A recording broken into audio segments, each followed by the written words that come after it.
Hey, it's Avi from JustWriteMusic.com. What's up, everybody?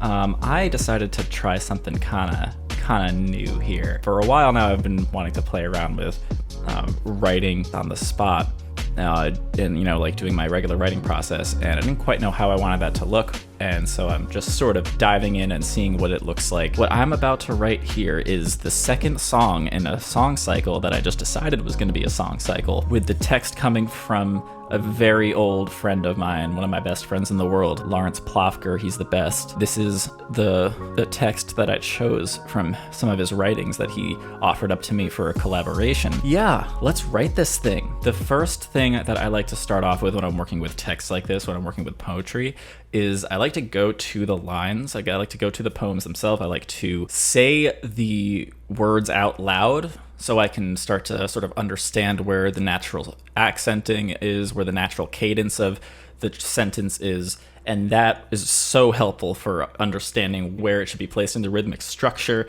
of the song, as well as what the action words are. Like, for example, in this first sentence over here, there was a tree that was planted. Tree and planted are for sure that, like, the action words. What I call the action words are the words that are going to be used as artistic focus. So there was a tree that was planted. Let's strip the words from that. Let's say the rhythm that I was just saying. There was a tree that was planted.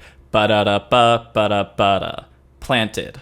Ba-da, right? So that's a front stress on planted. Planted. Something that doesn't sound necessarily good or natural, that a lot of songwriters just straight up get away with, even in like the top levels of the industry, is accenting the wrong syllable, as my teacher likes to say. That's such a teachery thing to say. Hey, I guess I'm a teacher. I just earned my bones, you guys. It's a rite of passage. So there was a tree that was planted. We want to make sure that we are maintaining the the front-loaded accent on planted there. So let's set this line. There was a tree that was planted. I usually write with an open key signature and just sort of see where my ear takes me. Let's dive in. There was a tree that was planted. So tree is going to be the first accent there. So I think I want to make this kind of like a pickup, but I don't want to make a real pickup for the sake of getting started and getting everything going. So let's just start off nice and quick. There was a tree. How about some eighth notes? There was a tree. All right, let's just hit. There was a tree, just like that. Sweet. Kind of like this, maybe like an F Lydian type of vibe. I dig that. Definitely dig that. Let's make that a dotted quarter note. Tree is one of those accent words, right? So we're kind of climbing up the tree. There was a tree that was planted. Okay, so let's make this, I don't know, start with a G. Yeah, we went up, we can go back down. Maybe we'll go down to an A. No, I'm not a fan.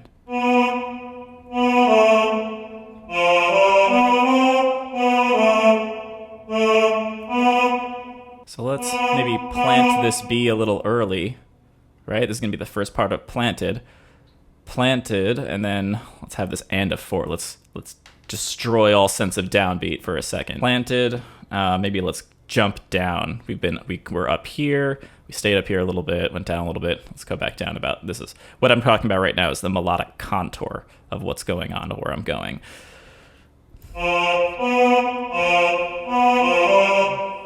Okay, maybe let's try that. Let's see how that sounds as an idea. Get the lyrics on here so we can really make it seem like we can understand what's going on over these huzz. And oh man, that's something you don't really ever get used to. There was a tree that was planted. No, that line shouldn't be there. Cool. Always a good idea to try and create with the dynamics in mind. Try and understand where you would want that to feel. Even if you're not exactly hearing it, this is where experience really is helpful. Also, quick little tip in Sibelius, make sure you hit Command P to make those really nice, bold pianissimos. If you don't do that, you'll just get these little tiny ones, right? And who wants that? So hit Command P, you get the nice big ones. Very nice. So let's give these a slur. There was a tree. Like that. Tree that was play, right? So the tree here, this is the apex of the entire line. It is the tree. It is standing tall, right? So isn't this kind of nice? This is what I love about text, is that it just gives you material to work with. So musically, you can just get your brain to work and be like, oh, how do I want this to be connected? And then planted, this big old sixth motion down. Planted. You're gonna hear me do that a lot, most likely. It's gonna be weird for me. Okay, let's hear how this sounds.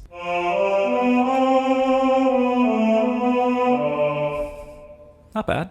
It's pretty good. It's okay. It's workable, right? It's workable with.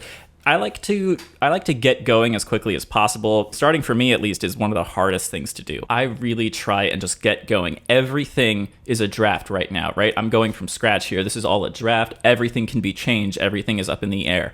I just need to get stuff off the ground so I can start to conceptualize the piece, so my ear can start to conceptualize the piece and what it wants to say, what type of feel it wants to have.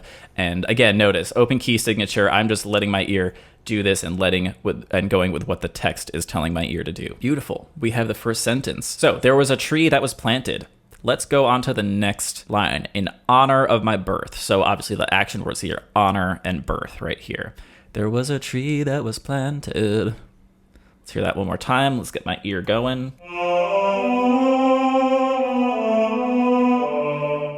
Okay, so this is probably going to sound really like weird in early 20th century E, but that's usually where my mind goes, and I don't fight it because I dig that. But we're not thinking about good right now. We're just getting stuff down. There was a tree that was planted in honor of my birth. I kind of want honor to shake things up a little bit, and we were really working with this tritone over here. So I don't want to necessarily do that again, but that could also be cool. Let's just see what happens. In honor, so maybe honor comes down here on beat 3. In maybe another dotted quarter note, honor. Well, that's not that.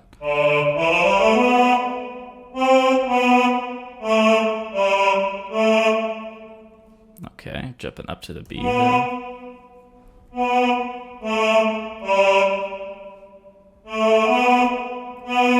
Let's go over the bar line again, because who needs downbeats? Am I right? I'm about to write myself into a problem. That's where my ear, because of where my ear was going. And this is a really good reason on why A, teachers are great, and it's always good to have a teacher, and B, another really, really good reason why it's important to have experience and to write a lot. What my ear wanted me to do just now is in honor of, but if you notice, yeah, the rhythmic pulse was on honor. I was about to give ah and ner the same amount of space, right? And that's not the worst thing, especially because I am masking it over the bar line. Let's go ahead with it and see if it's really going to become a problem, but I foresee this becoming problematic. Just a little bit. Let's see where this goes. In honor. I want to do another drop here.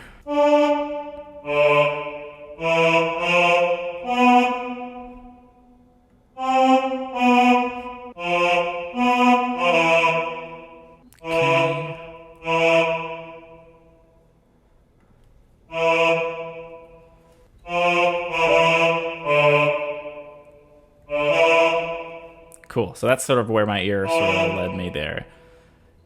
In honor of my birth, right? Birth kind of like sneaking its way in there, kind of growing down. So over here, we're in this high register. Then for this next part, finishing up this next line, we are in the lower register. Let's put that in.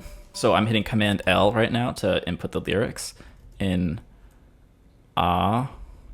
hit dash, ner, space, of my birth.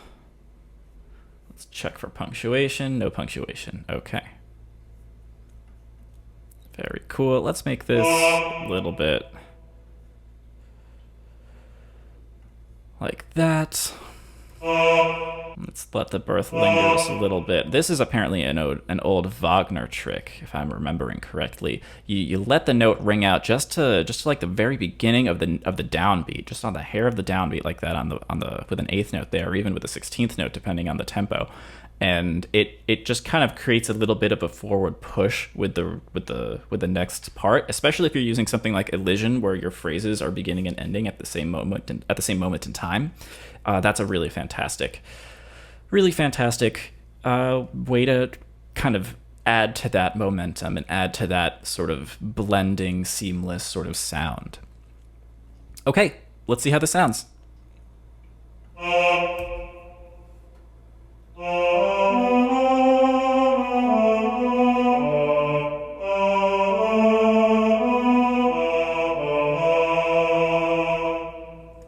That's not bad. That's, that could have been worse. Of is kind of bothering me, actually.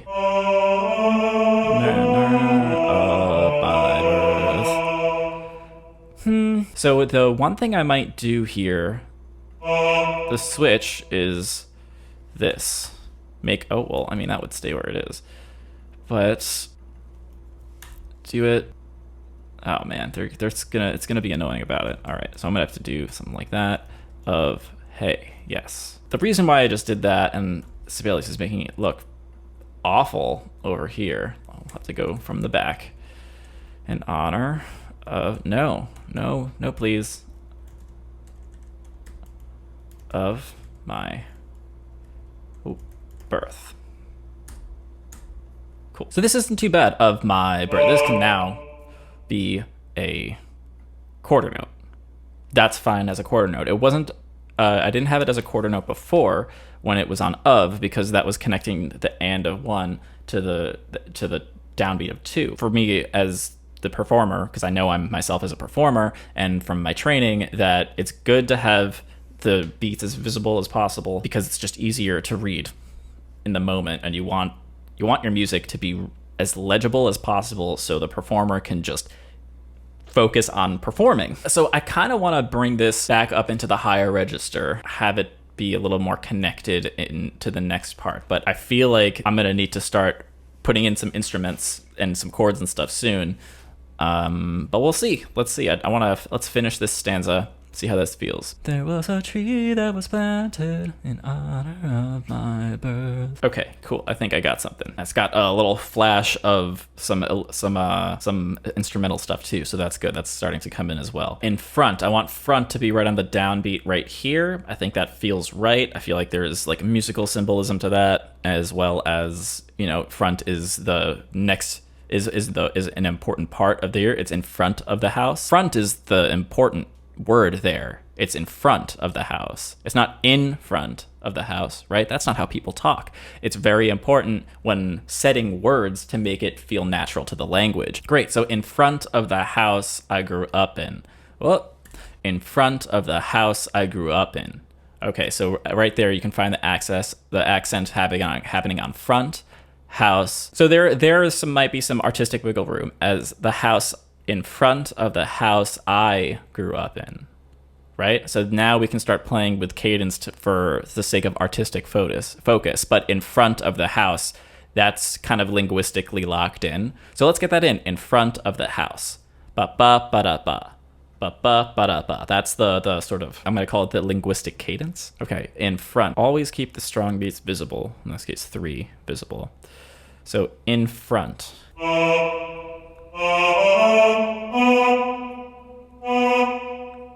Let's go back to that C in front, right? We're front, tree.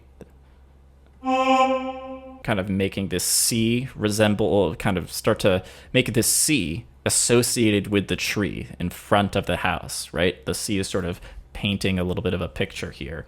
We only done it twice, twice right now, so nothing's really been established, but that's something that could become a thing. You could even keep that dotted quarter to eighth line. I think that's quite nice.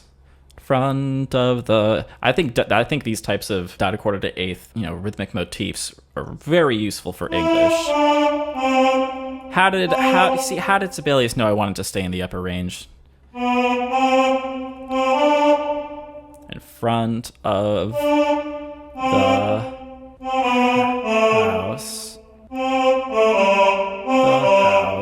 okay. All right, something like that maybe. Oh, I don't know. Okay, all right. I kind of like the fifth. And let's make this also a dotted quarter note. I really love using inverted rhythms as well. It makes everything feel musical in both directions, right? Which is super cool. I think it's super cool. In front of the house, right?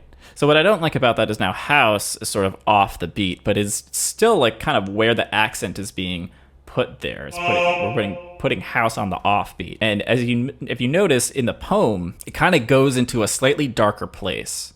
So I wanted to start foreshadowing that a little bit by keeping things off the beat, and in this case, making a weak beat a point of strength.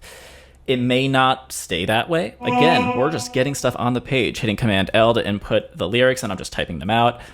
In front of the house.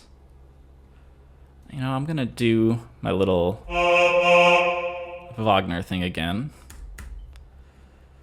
Because Wagner, right? He knows stuff. Well, he knows stuff about music. Let's keep it there. In front of the house I grew up in. So now here is the I grew up in. Where do we want to place the sentence? Let's think about the narrator for a second. There was a tree that was planted in honor of my birth in front of the house I grew up in. We have my birth in line 2 over there.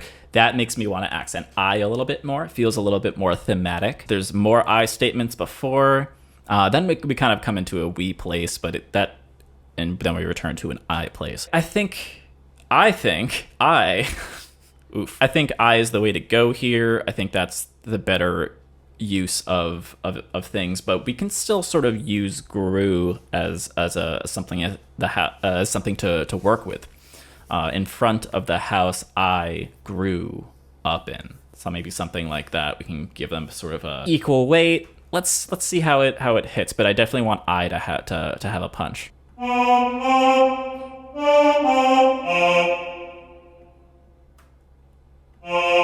Cool. Okay, thinking about kind of doing a jumpy thing. Let's see how this pans out.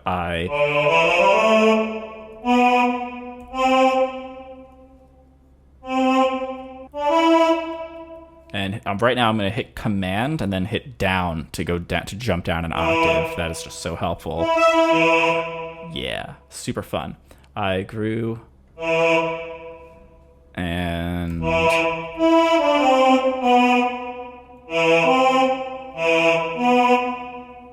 cool. What I don't like, actually, not cool, I grew something like that, actually. I like this more. Grew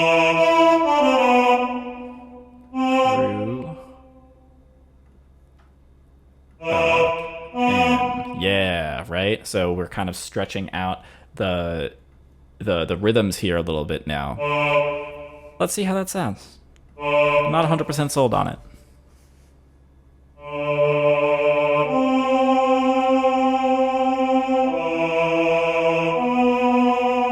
Oh, yeah, I love it. I love big jumps. I love big jumps like that in vocal melodies. It's just great. Oh, fantastic. So the only thing I don't love is that grew is kind of the big star here. But I don't hate that either, because I is still on a strong beat, and it's a half note, and in terms of the context of the music we've heard so far, it's pretty special and sort of signifies something else is going to happen. So I'm sort of satisfied in that regard. Cool. So that's the whole first stanza, right? 3 lines. Set. Let's go over why I made some of the choices that I did. I already talked about the tree situation here, the symbolism here, the C being the tree, right? It even rhymes, looky there. So we kind of do this F Lydian ramp up, right? And it's 1, 2, 4, 5 with that raised 4, and then still kind of play with that raised 4 feel. jumping down to planted. I'm not sold on that D, to be quite honest with you, but we'll keep it for now. It's a note we hadn't used yet, so we kind of teased it a little bit here with the C, so I'm okay with it for now. So I remember I said I want to use something here with honor. Let's see what happens if we make this an A sharp.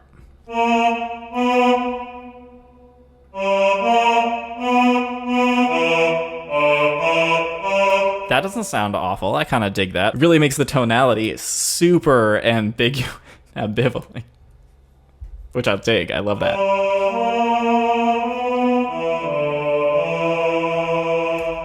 Now, what I don't like about it, actually, now that I'm hearing back, is it's a little musically in honor of my birth. I don't hate it.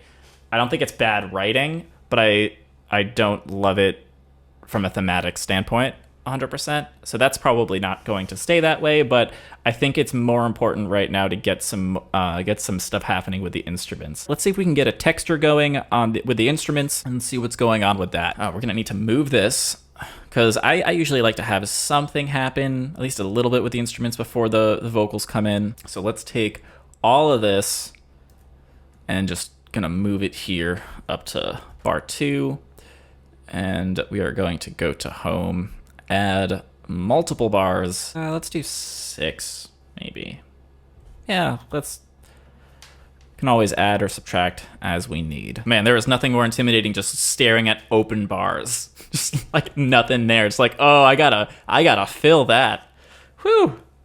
Oh man, just notes on a page. Let's start off with something simple. I like to start with something simple and take it from there. Again, this is all draft stuff. This is all just something to draft.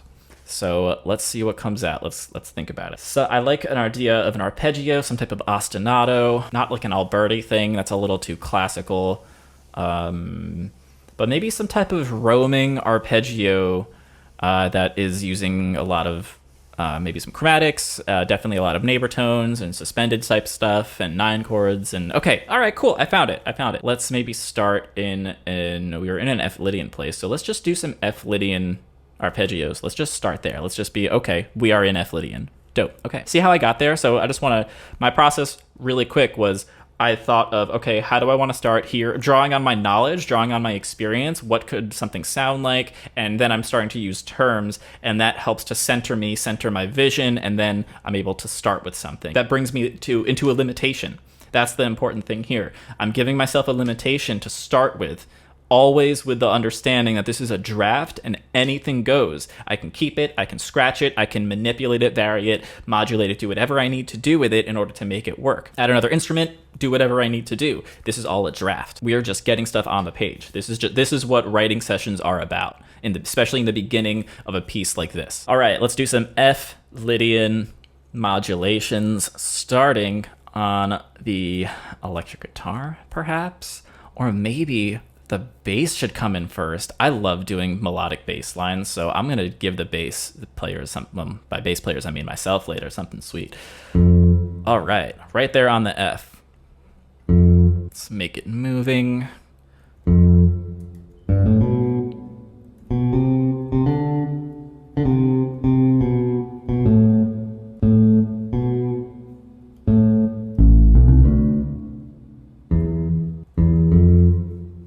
Okay, let's see how that sounds. Let's give this a little bit of a...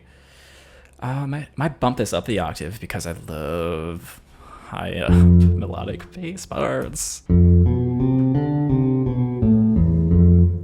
I don't hate that. It's a little bit too scaly. You know, it's very up and down. Super like, this is a F Lydian scale. It really is. That's exactly what that is. But that's okay. It's just a starting point. I want to keep C as the apex point. Okay? Because of the thing doing stuff later, doing stuff here. And take note of what I'm doing right now. I'm in the process of writing this material and thinking about the stuff I've already written, and this is for the future even, and thinking, how can I tell the listener what I'm doing? How can I foreshadow things in a clever and unique, not even a clever way, in a teeny, tiny way? All right, jump that down an octave. This is the octave trick. It is just always a great idea. Such easy wins. Already, that is so much better. Let's do a quick little comparison. Super duper linear versus 1 octave change going down here right at the beginning, and it makes these 2 C's stand out, right? Now these are tent poles. So that's a fun little maybe A statement. Maybe we can have a B statement.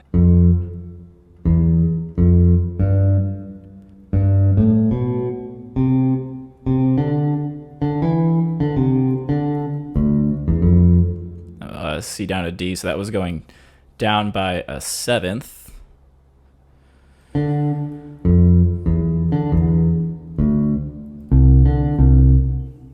No, that's not right. It's a D. That'd be an E. So doing kind of a sequency thing. Maybe continue this sharp 4. Could be fun. Nah, that sounds a little cheesy to my ear for now.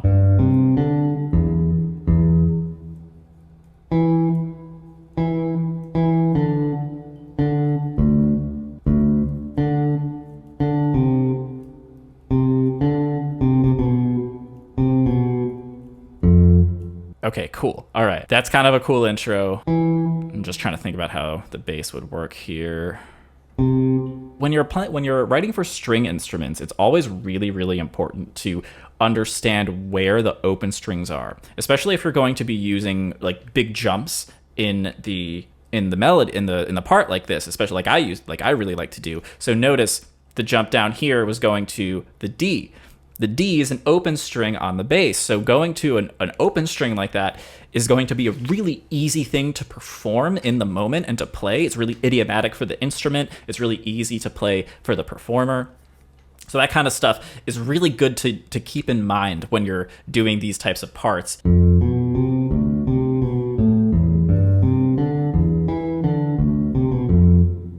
Cool. That's kind of like weird and meandery. I dig that.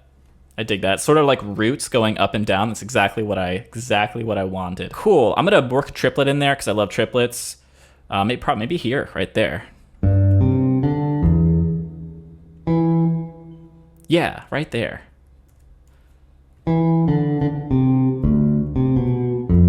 I love that because I do this kind of tent pole thing again. Right there. Oh man. Look at these little things. Oh, let's get this, let's get the little slur line there. We can keep this kind of meandery thing going. We could even continue this, do this one more time. One direct repeat, ain't something to knock. Could even add some more octave changes to vary it a little bit. Another big win. Just more octave changes make this a lot easier. And then we can do it again, but on a higher register. Keep that low D so that we have that big contrast and register. Oh man, see all these ideas. I love this. Let's see how this sounds. Ooh,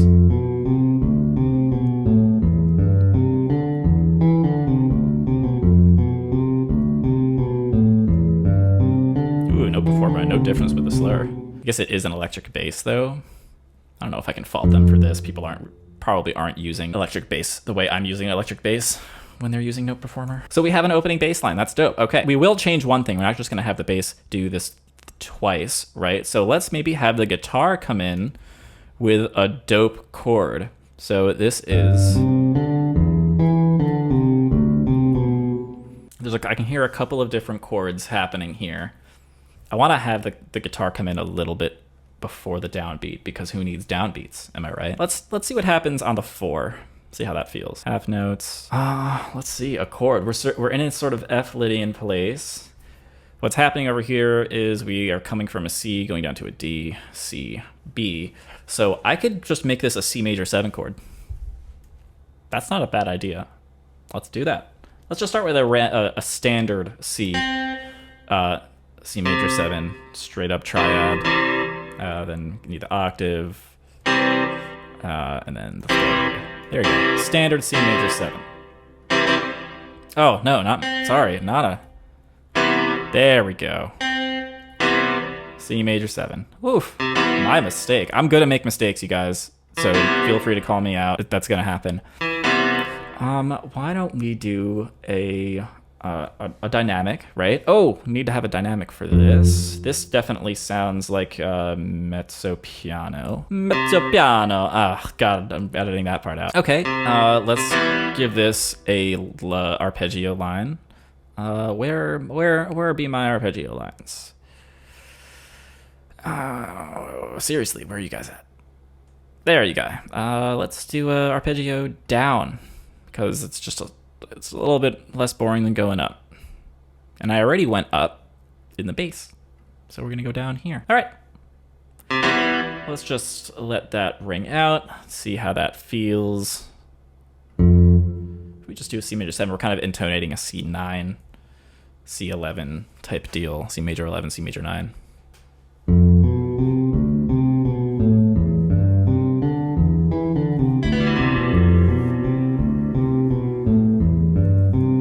Okay, I don't hate it. Maybe one more.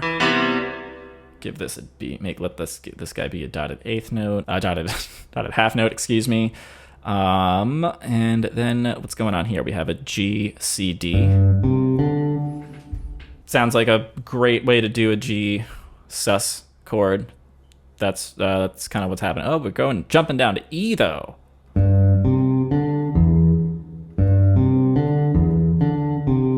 All right, so this is one of those situations where we can kind of start to imply different chords. That could be G sus, but with the E, G, C, that's C. That could easily be a C add 9 as well, right? That really feels like C. Okay, so we can change this to a C add 9. Let's actually keep this going here. Like that. See how that goes.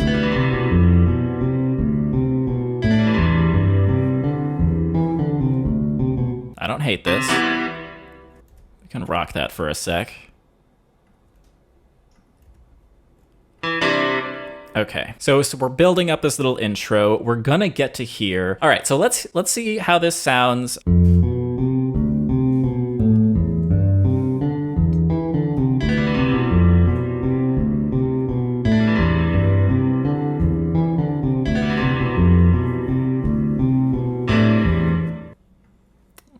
That guy there as well.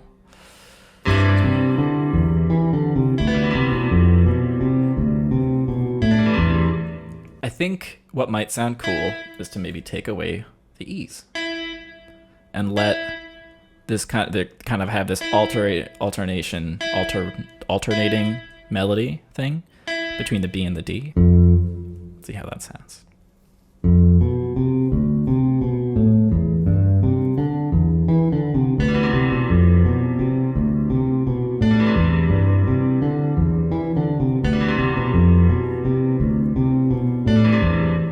Okay, that's pretty cool. Next, I want to do a little bit of classic fragmentation. Take you. Yeah, basically do exactly that. And then just literally sequence that shit.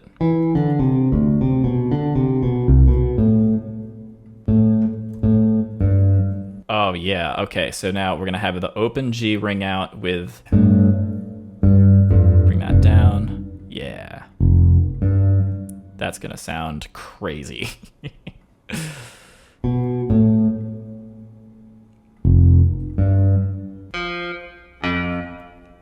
Let's add a C. So right now the way I'm adding these notes are I'm just hitting the numbers and going up with that.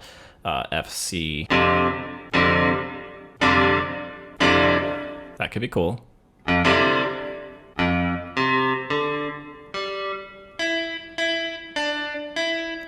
Beautiful. So what I also want to do is make this a fun little harmony line between the bass and guitar. First things first, let's see if we can get a really easy win. I just brought the part up, copy and pasted the part, brought it up an octave. Let's just go up a third, get an easy win with a lot of this, and change the notes that we want to change for a little bit more crunch. All right, cool. Let's hear how this sounds.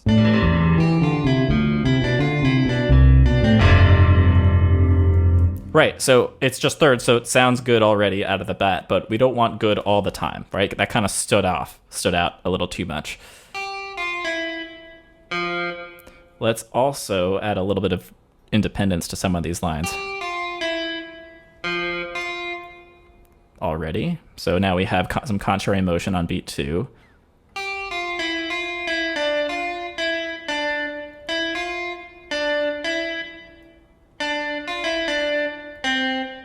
All right, so now we have an E and a D, some more dissonance there. Lovely. 4 to 5, dissonance to dissonance.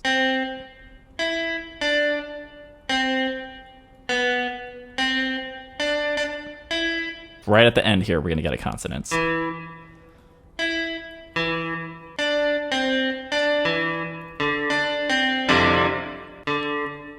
Those are both jumping down.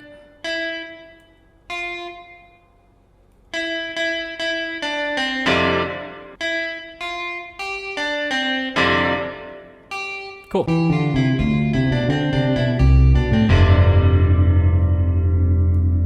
Perfect. I love it. I love it. Great. Now we're going to take this. I think this is the perfect place to actually end. So right here is where everything's going to start. Look at this. We have about 41 seconds of material. That's not bad at all. Oh my gosh, that's awesome. Let's see how this sounds a little bit. Of course, we don't have anything going on over here. One thing I already know I'm going to do, however, is this, at least for now, right? Tree, and we're gonna have the tree kind of pop off. It's gonna be a branch. Oh my God, I love it. Giving myself ideas for next time. Hitting save. So quick review of what we did here. We started from our source material and we set this entire first stanza to music over here, starting with this. And we created a couple of things in the text that kind of already we're starting to make some intention into the text a little bit. And this is all coming from just the inner ear and working with what comes out of that and using our experience as writers, my experience as a writer, to help inform some of the decisions. So right now we have the tree being on the C and we have in front mimicking that tree. And there's only one moment here, over here, and maybe a little bit over here where we go past that C. But we're gonna make that C a sticking point perhaps. We're only doing it twice so far, but maybe that'll come back. We have our meandering bass line introducing the piece itself, and this bass line is repeated once, and then we have a third start, and we fragment the other ones. It's kind of a classical move, actually. I guess there's my training showing. Whatever. Finally, we added some guitar chords in here, just some C major 7, some C add 9. It's a good start. We added a harmony to the fragmentation over here, and then we have a big chord where we're starting. The voice comes in. The voice comes in, and we start the vocal melody in force. Hi guys, thank you for joining me on this really weird journey that I decided to embark on after a very long period of deliberation. I hope you enjoyed watching me write music, and I hope that you enjoyed, you got something out of it, you learned something out of it. I'm Avi. I have a website. It's called justwritemusic.com. You guys are watching the YouTube channel right now. Cool. If you thought that I wrote some cool melodies, I have a free guide that helps you write cool melodies too. It's called 7 Ways to Write a More Effective Melody. You can go and grab that down in the doobly-doo down below. Just at justwritemusic.com, you head down there. They are really powerful tools, one of them being the Octave Trick that I just used here in this video. So go and check that out if you're interested, if you were like, hey, this guy is writing music and I'd like to do what he's doing. So you can go and do that by going to justwritemusic.com.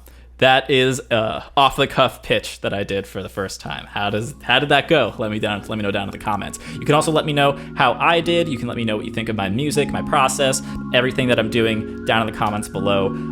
But there's not really a but to that statement. Also subscribe, please, and thank you. Cool. All right, so you just watched a real composer write real music in real time-ish. Fantastic. Have a fantastic rest of your day. I'm Avi from justwritemusic.com, and don't forget to be awesome.